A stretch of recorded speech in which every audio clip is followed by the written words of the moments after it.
braces for the second time in my life with a double jaw surgery coming up soon. So I apologize if it's a little hard to understand. Nothing will teach you to be more humble than braces when you're this old. So I will try to speak slowly, but if you miss something, just give me a shout. So like Brian said, I am a certified financial planner at Edward Jones. One of the things I do is, beyond talking to clients about, money and retirement and planning for their goals is their blind spots. What could derail their plan? And this has become top of mind for me in particular this year, as I had a couple clients get scammed, and I'll share them in just a minute. This is not unique to, being an Edward Jones financial advisor. Talk to your financial advisor about this as well. But it kind of hit me personally this year, so I have brought it up in a meeting, been talking about it a lot lately. By no means am I an expert in scams. I just, know what my experience is. We've got some slides prepared today, some more common ones, but this is not, there's many more out there. So like Brian said, we may try to pull together, get the Sheriff's Department over here, get somebody from the Attorney General's office to discuss this in depth. But, the kind of the why behind it, pardon me while I read a couple statistics here. Identity theft affected 40 million U.S. adults in 2022, $43 billion in losses. The National Council on Aging says up to 5 million older Americans are abused each year, and the annual loss by the victims is estimated to be almost $37 billion. Older Americans lose an estimated $28.3 billion to elder financial exploitation each year, and 1 in 10 older adults are victimized financially, except the National Council on Aging states that only about 1 in 24 cases are actually reported, usually because the victim's too embarrassed to tell, and they want to. Yeah, and sometimes, much of the time, it's family or a loved one that's doing the abuse. So, nearly 90% of all victims or all abusers are someone the victims trust. So we'll talk a little bit about that today, but we'll also talk about what happens when it's someone you don't know and what the red flags are. A case in my office this year, she was a victim of a scam, and she kept going because she was too scared to tell anyone. And had I been one of the first calls rather than one of the last calls, I feel like we could have stopped it. But unfortunately, people are embarrassed and they're too scared to tell anyone. So today we'll go through a couple of the more common scams. If you want to go ahead, what the red flags are, what some resources are, additional steps that you can take, and we're actually going to skip that last section. But why are older clients often targeted? Well, because they've had more time to save and accumulate wealth. So, scammers aren't typically targeting an 18-year-old or a 30-year-old with their first real grown-up job. Elderly people have had a longer time to save, so often have more available cash, more wealth to steal from. The other reason that we spoke to earlier, may be less likely to report because they're embarrassed, or they might appear, if I tell my son or daughter that I've been a victim of this scam, they're going to take something away from me. They may feel like, my children are going to think I'm not capable of handling my own finances anymore, and they're going to, take my checkbook away. Again, older people, they were raised to be polite and trusting, so someone and I were just talking about this, back 30, 40 years ago, you could trust a lot more people than you can today. So that's kind of ingrained in some of our older clients, and they trust a lot more than, somebody who was born, in the 80s or 90s. Oftentimes there is that level of impairment there, that they're not able to recognize the red flags. But then lastly, a lot of them, and I know Susan can speak to this especially, they're lonely, they're isolated. They don't have anyone else to talk to, so they'll talk to the guy that calls them, and the next thing you know, they're sharing their life story, and their life savings are gone. So that does lead to the first one we'll talk about. The romance scam, the long distance scam. So this is one people are probably a little bit more familiar with, and this can look at a number of different ways. Unfortunately, with the rise of social media, this one has become a lot more common.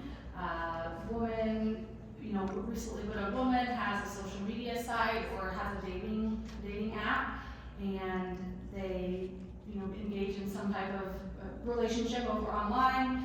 The next thing you know, the woman's being told some hard luck story by the supposed love interest, and then you know what happens next. So this can also happen in a different way. We do see this happen to men. Unfortunately, women are twice as likely to be victims of a scam. So that does kind of speak for itself. We've seen this in a number of ways. As far as targeting a male victim, it's some younger, attractive woman online, and then they need help getting here. We've seen this where targeting the female victims, again, it's just some loved person, and then they come upon some hardship and they need money to pay for the hardship, or it's somebody in the military and they need help getting home. So this could look at a number of different ways, but how this one typically occurs is they strike up a relationship online through a dating app, over the phone, and they gain that emotional connection with them, and then before you know it, there's some story, and they're asking for money. The person's not who they said they were, and these people have a really hard time, ever gaining the money back. This one's especially hard to combat as a family member, as a concerned citizen, is because that emotional connection that they think is there, especially when they're experiencing loss or loneliness, that's really hard to undo. But I thought he loved me, but I thought he was a real person, but he told me this. That emotional connection is really hard to undo in this scam in particular. What we can do, obviously, if this is you or someone you know, talk to someone, contact local law enforcement, and then obviously if accounts are compromised, make sure you're reaching out to those institutions. Big picture here, and again, this is hard to tell, 70-year-old widow, is do your research. Make sure that you're finding out that this person is real. I mean, romance does happen at that age, but it's very unlikely, across the country through an old Facebook friend or whatever, it may not be true.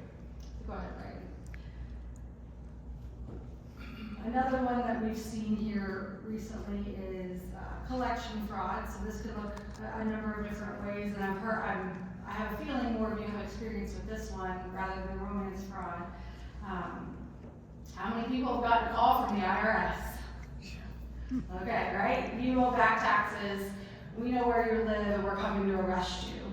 First of all, I think we all know the IRS is by far well understaffed, and no one from the IRS can arrest you, first of all, nor are they going to come to your house, nor do they call. You would get a letter in the mail if you had owed some type of back taxes. But the way this one works is they're trying to create fear, trying to make it seem like you've done something wrong, and they really amp up that fear part. We know where you live, we can see your house on the map, we're coming to get you. So the fear makes you do really crazy things, and grief makes you do pretty crazy things. So like I said, the IRS is not going to call you, they will send you something, but this could be somebody beyond the IRS too. So some tips here, verify the person who is calling. So if Duke Energy is calling you and you have Duke Energy saved on your phone, and that's not what pops up when they call, hang up, call the number that you know to be Duke Energy, or Martinsville Water Department. A lot of these places can spoof phone numbers, or just call from a random 800 number. Call back the phone number that you know to be that company's. Sometimes you will get, payment requests via mail. Look very closely. The address where you send your tax payment to is typically a PO box, and that's information that you can find online. So look closely. Like I said, don't always trust the caller ID. Sometimes they can copy a phone number, but if you call back, I know that homebody's phone number is whatever. Call that number back. Don't just trust the caller ID. Do your own investigation. So IRS scams seem to ramp up, come tax time. The utility scams tend to ramp up when you're cold and you don't want your heat turned off, or the water company, in the spring when you might be watering your lawn. So they follow these things. So just think about what season it is, and how it might be a little bit odd that they're calling now. And then the big one here is just don't fall for the scare tactics. They're trying to make you be fearful. The type of information that they have, oh, I know where you live, I know what your house looks like. That's all information that, you and I can find on the internet. That's not unique to the IRS, but they know what your house looks like. It's information that you can find from Google Maps. So don't fall for the scare tactics. They're probably not anywhere near you. But if you believe you have been targeted, again, reaching out to that family member or a trusted contact, making sure somebody's collecting frauds. These are bigger ones. Contact your Attorney General's office. Contact the FTC for help. And I do have those resources at the end. Go ahead, Brian. So another one, and this one seems to be a little bit more common. I give this presentation at Grand Valley a couple times a year, and this one, some of the seniors at Grand Valley have fallen for this one, and they're eager to share their stories. Some type of lottery or some type of sweepstakes. So, when you give your information to somebody, your address gets sold multiple times, and then you get all the junk mail. So these usually involve, sometimes they involve a phone call, but sometimes it can be just in the mail. Congratulations, you've won. You're feeling excited, again, that emotional side of things. But the red flag here is you've got to pay something to get something. So oftentimes they'll say, hey, you've won, but you've got to pay the taxes first. Well, the Publishers Clearinghouse is not a tax collector, so they're not going to collect the taxes for you. So if you ever have to pay money to get money, if you've ever won a contest that you didn't enter, those are all red flags. They've gotten more complicated with this, especially with the rise of online banking apps. Oh, you have to download this app and put money in this app, and then we'll get you your money. Or you have to go to Walmart and buy $5,000 worth of Apple gift cards and send those to us, and then we'll load them. So again, you can't win a contest you didn't enter, but if you're having to spend your own money to then get your winnings, those are some red flags. And we used to see this one a lot through the mail. We see it over the phone now. So just, again, reach out to a loved one, contact the FTC, and make sure you're contacting those financial institutions if you did send money. Go ahead, Brian. This one happened to me about a year ago, and I was so happy because I totally played along. But I got the call. Hey, Mom. Yeah, what's up? I'm in trouble. Oh, what's going on, buddy? Well, I'm on spring break. I'm down in Mexico. I've gotten hurt, and they won't let me out of the hospital until I pay the bill. I'm like, oh no, what happened? I had him going.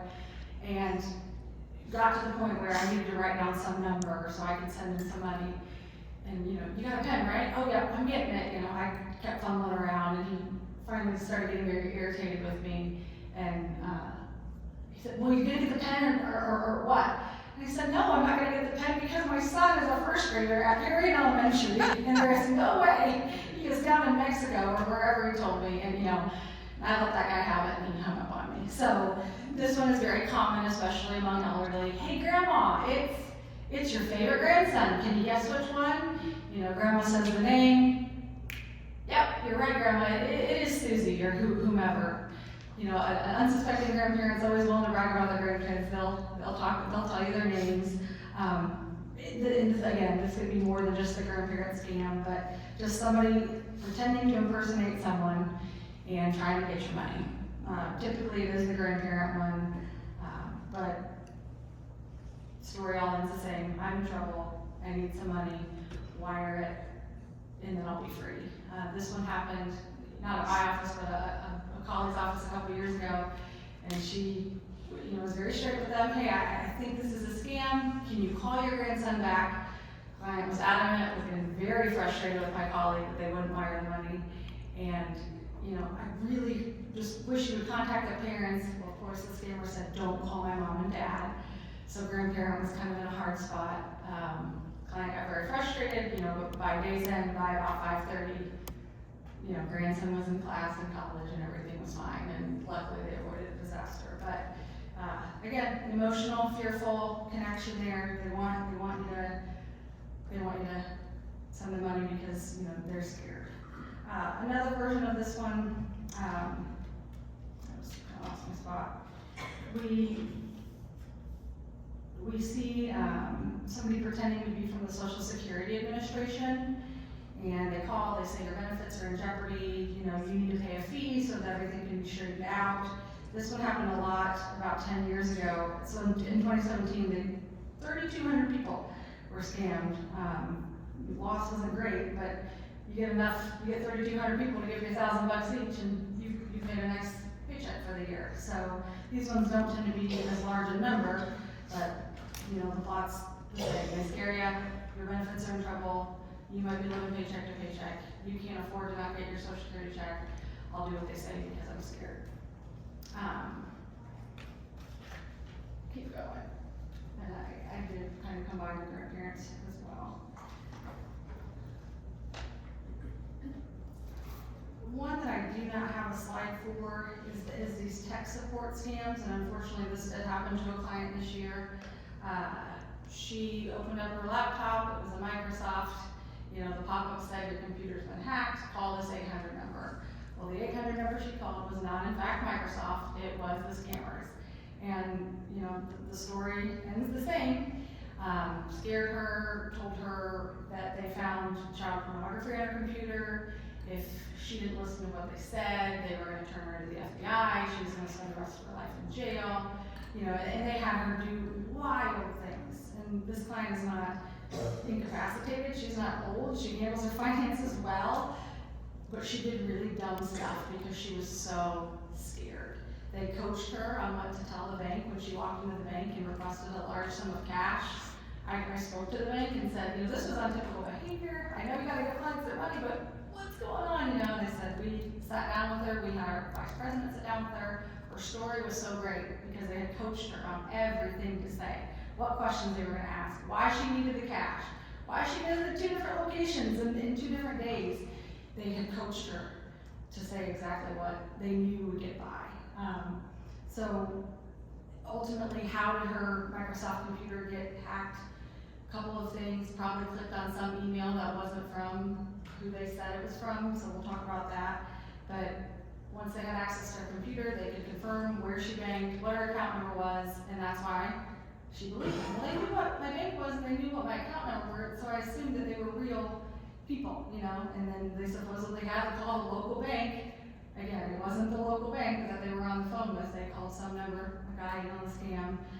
So just be careful what you're clicking on. So I'm gonna post a link that goes with this. You know, these phishing emails, I've heard of, it's got even further complicated. Phishing, vishing, there's all these different versions of it, but be careful what you're clicking on. Verify the sender. If you're not expecting a package from the USPS, don't click the text that they send you to verify your shipping address or there's been an issue. Careful where you click. And for elderly people, trying to explain that to them is really hard. You know, when you're expecting a package from Amazon, these phishing emails will make the address look just like it is from Amazon, except the O will be a 0. You have to be very careful on what you're clicking on. And beyond that, you know, some of them are really, really good. I was telling Jamie, I had to go through a training from FINRA, and we had to identify, you know, and I got stumped on one. It looks so real. They'll use the same, you know, the same graphics, the same company logos. You just have to be careful.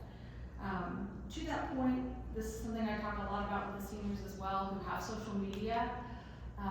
Be careful what you're sharing on the internet. You know, that's not something, I was talking about this with my daughter who's 7 years old, and you know, that digital literacy that they're already teaching to our first graders, you know, that we didn't have that as kids. We had a little thing in 6th grade that we learned to type on. We didn't know what it meant to be a good digital citizen. So on Facebook, when all of these add-ons, it's like, create your princess name. So you click on, I want to create my princess name. And you create your princess name, it's the street you grew up on and your middle name. Oh great, my princess name is Rose Fox. Those are common answers to your password reset questions. Well, our seniors don't think about that. So your princess name is online and you think it's cute, but now the bad guys have answers to what your passwords are. So don't click on anything extra. Of course, you know, Facebook is nice to share pictures and here are the kids and here's what we did on fall break and, you know, look at some award I won, that's great. But be careful, everyone can see that. You can look at your privacy settings, and again, I'm not an expert on that, but it's out there. And all that extra stuff that you really don't need, what kind of mood am I in? Well, self-reflect, figure that out. Don't click on their add-on and, give them more information, because guess what? They're selling it, and that's how bad guys get it. So just be careful what you're putting on social media, all the things that you click on. If they're capturing your information, it's a business, they're selling it. That's why they're doing it. No one's doing it because you really need to know your princess name. They're trying to make money. So again, a lot of the red flags were the same. In all of these, they're trying to create some emotional bond with you. They want to create either fear or intimacy. That is a red flag. If there's any type of urgency, it's immediate, someone's hurt, in jail, they're trying to make this seem like you have to do it today. Those are some red flags. The other biggest one is that vow of secrecy. Please don't tell anyone. If you tell someone, this will happen. So whether it be don't tell my mom, or don't tell the police because I know where you live, they're trying to make you feel scared. Other couple of red flags is just things that don't add up. If you are winning money for a contest you didn't enter, if you are getting an order or a package that you didn't order, if you can't verify their identity or the location of where they're calling from, it doesn't add up. Your intuition and your gut are pretty powerful, and that's why the fear and the emotional intimacy part, that makes your gut not always do what you might do. So be aware of the red flags. So kind of to go ahead, to kind of protect against this, so it doesn't happen, is kind of some of the points we've already talked about, but be really cautious on who you're sharing your financial information with, whether it be through the mail, on Facebook, email. If you're sharing personal information, use secure messaging. Most financial institutions have that anymore, or your tax provider, they have some type of secure message. Don't just shoot off your tax return in an email and hope that bad guys don't get it. Be very cautious about that. Being cautious online, like I said, making sure you're only sharing information with who you need to, and be curious or be careful about what you actually are sharing. Protecting your credit information, so make sure you're shredding financial documents. Make sure that you're getting verification of the accounts that you are open. So this happened to us personally. We received verification of an online brokerage firm. My husband bought $1 worth of stock. I'm like, that's funny. And but going through and trying to get that closed, someone was, what we think was trying to steal his identity, and so they were trying to establish, an account in his name, and that this is his address. Fortunately, the bad guy didn't do a great job because it got sent to our home instead of wherever he resided. But having confirmation from this online brokerage account that the account was in fact closed, that we are no longer linked to it, make sure you're gathering all that if something does happen. As far as your credit information, there are reputable companies out there, Equifax, Experience, TransUnion. You get a free credit report each year. But when you go to Google those, make sure you're actually typing the address in, because again, there's bad guys that might spell Experian with an O instead of an A, and those get shut down fairly quickly, thankfully. But there's bad guys out there who try to make it look like the real site. So make sure you're using a legitimate site. You can always place fraud alert on your credit reports. Many financial institutions will allow you to place fraud alerts as well. So just make sure you're following up. And then, like I said, be diligent with those compromised accounts. If you were in fact compromised, make sure. So we do have resources. Again, these will all be posted when Jamie sends this out. But despite getting a great answer, the spot is to call your local law enforcement agency first. Not a whole lot Morgan County Sheriff's Department can do about it, but at least it's on record. There has been some talk as far as, since this is happening so much, having some type of tax credit, or what's the word I'm trying to think of? essentially not making people pay taxes if they had to sell some investment retirement accounts because of fraud. There's been, some discussion on that. Who knows if Congress will ever vote that in? If it was my vote, let's increase protection for people and get these bad guys, but I get that it's really hard to do. So local police having that police report though on file, is important. But you've got your Attorney General's office, all your financial institutions, they're well versed in all of this. The FTC, I mentioned the Federal Trade Commission. These are all various resources that you can go to if you are experiencing or have experienced fraud. Go ahead. Skip through that one, sorry. There's a couple we'll skip through. There's a little game we can play, but we're skipping that. Okay.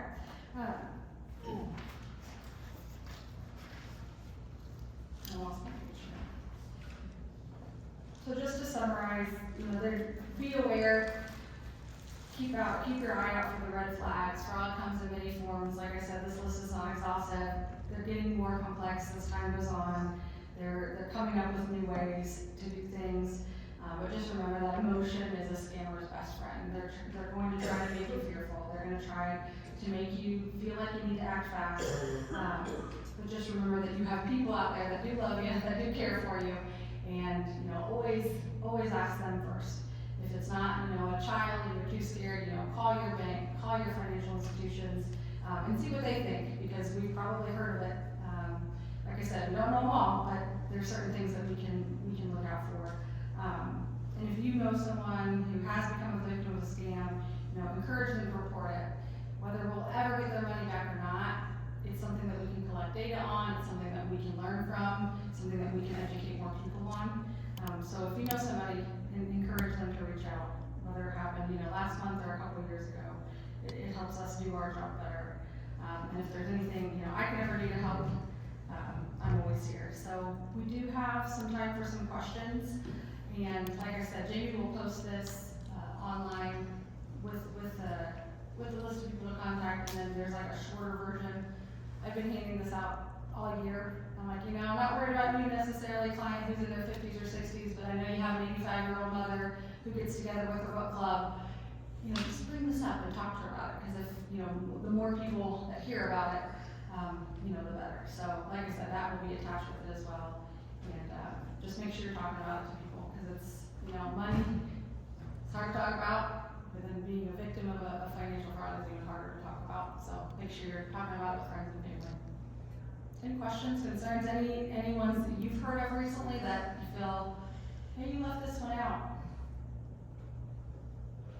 I attended an artificial intelligence conference earlier this year, and one of the suggestions they had for family members is to come up with a password. Ooh, that's good, yeah. Just for you, because to come up with a password with your family members because of the artificial intelligence with voiceovers. And so something to think of. I wouldn't put the password online, but something to know. Like our code word is eagle or something, and then we can talk about this, yeah. So I've had experience with getting work emails, supposedly from the boss, asking for, you to go get gift cards for an event. Or I also have them ask for my phone number to verify my phone number. Don't do it.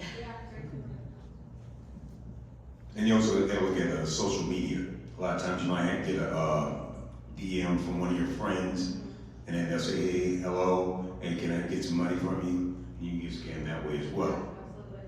And a couple of stories here. I had someone, their social media was hacked by someone, and they were pretending to be, that person. It's like, come on, Amy, I could really use this. And it's like, will my friend really be asking me and pestering me like this? I had somebody ask me for my phone number, put me as a backup. Yeah. To Mary's point too, I have a client, she's an HR director, so she does payroll. She got an email from an employee that said, hey, I've changed my bank information. Can you update my direct deposit to this new bank? And I thought, yeah. So The other Facebook one right now I see that's so common is, you know, somebody's Facebook gets hacked, all of a sudden some family member is moving into assisted living and they have to liquidate their things. And I clicked on one recently and it was like, they had a Roomba for sale. Oh great, you know, I kinda like to try one of those, you know.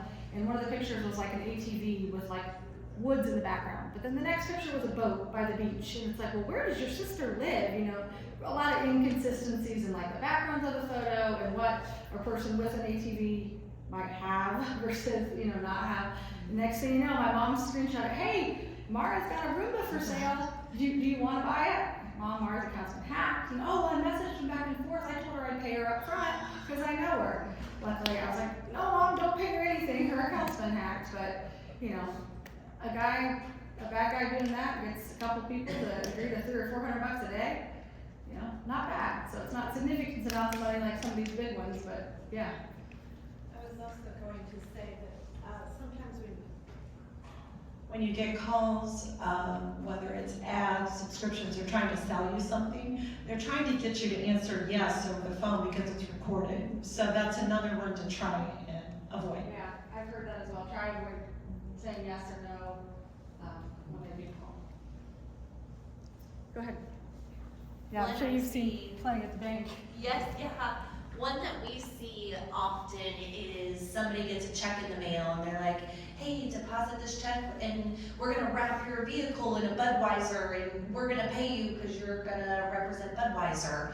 Or another one we see quite often is Facebook. They reach out to someone, they wanna paint a portrait of them or something, and they're gonna send them this money and they're gonna deposit it, and then they ultimately send the cash back to them. So be careful with those checks that you get in the mail because Yeah, usually they're yeah. fraud. I was with a child advocacy center yesterday, and they were telling us about a growing scam for young, especially female teenagers. And it's along the lines of, and this is gonna get dark, but it's something you need to talk about, but it's sex worship. They are taking images from these young teenage girls, and they're using artificial intelligence to create new pictures of them. They're sending the pictures to these kids and they're telling them that they're gonna tell their parents, post it online, their social network, everyone, if they don't find a way to get money from them or their parents or something like that. And it's gotten so bad, the advocacy center was saying it's actually noted an increase in teenage suicide rates because these kids don't feel like they have anywhere to go, no one to turn to. And the people that are scamming them are actually encouraging them to do so because then it breaks the connection between them and the culprits that are doing this. So I know this is primarily about seniors and all that, but if you're noticing behavior with your, you know, it's easy to say if your teenage child is on their phone and seems to be moody, there could be something going on. Well, that just defined all of my kids anyway, so, but it is something to encourage and have those conversations with them to let them know that it's okay that you know, this is going on and they can find help if someone approaches them. So, yeah, it's a no. Curious that you mentioned that. That's what brought up the 7-year-old. My 7-year-old, there was a commercial for this morning, and it was like, Mom, I've got to tell you something, but I'm too scared to tell you. And it sounded like something similar to that happened. Maybe it was like a friend that did the picture. But yeah, scary. So Halloween's coming up, we were doing contests saying how many candies is in this jar. And it was, we put the word contest in it and people would start guessing. And they make a fake account of your business and say you've won to everyone who commented. So pro tip, you can lock your page down based on country and also automatically hide certain keywords. So if you can put like, I can't remember what word they were commonly using, but go here, click this link, start hiding that word automatically from your Facebook page because we primarily have seniors and I don't know what they were clicking on, so.